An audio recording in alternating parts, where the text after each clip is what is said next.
Okay, good evening, everyone.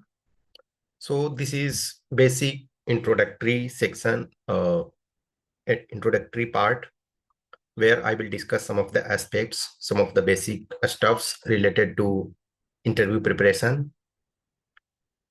Everyone comfortable in Hindi and English both.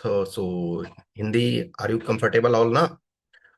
Okay, so I will communicate many things in Hindi also. So Hindi and English both will be there. Okay. सो देखो, जो भी आप लोग interview में participate करोगे, आप में से कुछ लोग अभी यहाँ मीटिंग में हो, कुछ लोग हो मे बी थोड़ी देर बाद ज्वाइन करोगे, कुछ हो उसको बाद में देखोगे एज ए रिकॉर्डिंग के फॉर्म में। तो हमेशा ध्यान रखो कि जो भी इंटरव्यू है, पर्सनालिटी टेस्ट है, it is about your personality, means your confidence, your personality as a whole, कि how you are behaving in given circumstances, certain situation. There is difference between writing test and facing personality test. Test जब आप लिखते हो तो आपको fix time दिया गया है 3 hours. There will be no disturbance. So in 3 hours you will complete your test. You can take in any question more than 20 minutes, 25 minutes, but here in personality test you have to be quick in the sense कि you have to take 5 seconds, 10 seconds time. That is important. And also further question may be asked. In writing part, there is no disturbance in the middle. Once question is given, there is no change. But in personality test, you have to be in real time. You have to respond at the same time. So वो response आना चाहिए confidently. एक natural flow आपका आना चाहिए जब भी when you are replying. That should be a smooth flow.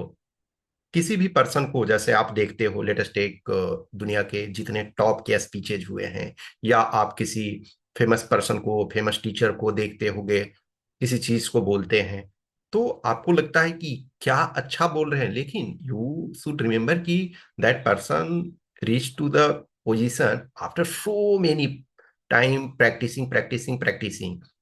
सो आपको मोर एंड मोर प्रैक्टिस करना होगा.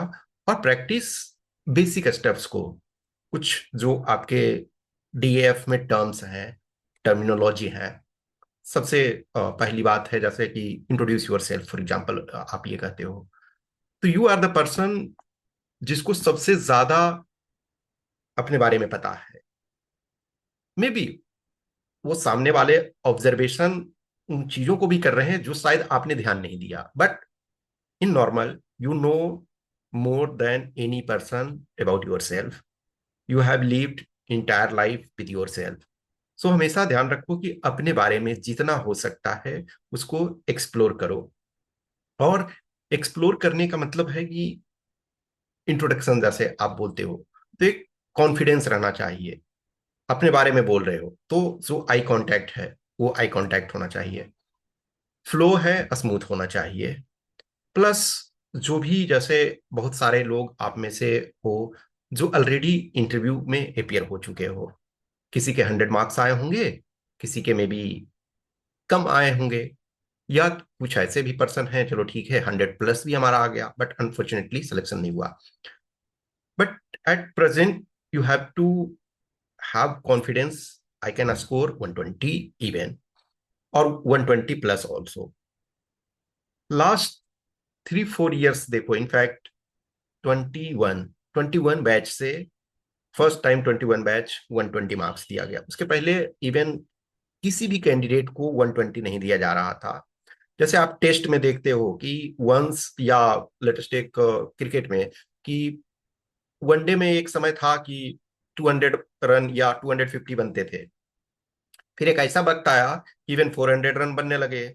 आज के डेट में आप देख रहे हो कि कभी कभी 250+ स्कोर T20 में बन जाता है. क्यों? क्योंकि वंस जो बैरियर टूट गया, वो एक थ्रेशोल्ड है, उसके ऊपर चला गया, तो मे बी बहुत सारे लोग वहां तक पहुंच सकते हैं. सेम आपका देखोगे कि 120 वाला हुआ.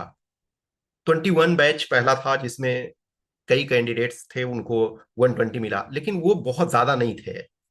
लेकिन आप 24 में देखो, 4 इयर्स में, यानी कि लास्ट जो आप जिन लोगों का सिलेक्शन हुआ है उसमें से, यानी कि 88 ऐसे कैंडिडेट्स हैं जिनके 120 या उससे ऊपर मिले हैं। तो आज के डेट में 120 डिफिकल्ट नहीं है, लेकिन 120 इतनी आसान भी नहीं है। इसके लिए क्या है कि आपको फ्लो जो है, आपका जो कम्युनिकेशन है, आपका जो पर्सनालिटी है वो दिखना चाहिए। आपका जो आंसर है उसमें एक कॉन्फिडेंस होना चाहिए। ऑब्वियसली जब आप इंटरव्यू में होते हो तो आपके सामने जो पर्सन होते हैं वो अपने फील्ड के एक्सपर्ट हैं, उनका एक्सपीरियंस बहुत ज्यादा है। मैं बार बार इस चीज को कहता हूं कि जितना आपका जीवन है, अब तक जितना एज आपका हुआ है उससे बहुत ज्यादा उनके पास एक्सपीरियंस है, और सिंगल पर्सन के पास उतना है, और 4 टाइम्स कर लोगे तो बहुत बहुत ज्यादा हो जा रहा है।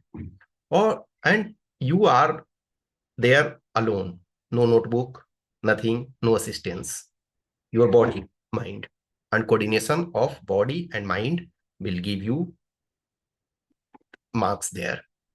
सो अपने आप को वहाँ प्रॉपर तरीके से प्रेजेंट करने की जरूरत होती है कि हम जो भी कुछ हैं हमको अपने ओरिजिनलिटी में प्रेजेंट करना है।